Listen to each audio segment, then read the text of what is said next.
محمد والے محمد کا واسطہ میرے کریم اللہ ان تمام عزاداروں کو آفات و بلیات سے محفوظ فرما، سب کی حاجات کو پورا فرما، سب کی دعاؤں کو مستجاب فرما۔ محمد والے محمد کا واسطہ انہیں رزق وسیع عطا فرما، رزق حلال عطا فرما۔ تجھے واسطہ محمد والے محمد کا میرے کریم اللہ اسلام بارگاہ کو تا قیام قیامت آباد شاد فرما۔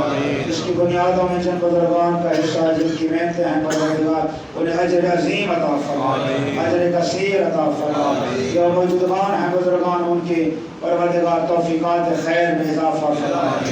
تمام اراکین کو بزرگان کو نوجوانوں کو صحت و تندرستی عطا فرما، بیماریوں سے پریشانیوں سے محفوظ فرما، سوا ہمیں مظلوم کربلا کے ہر غم سے محفوظ فرما۔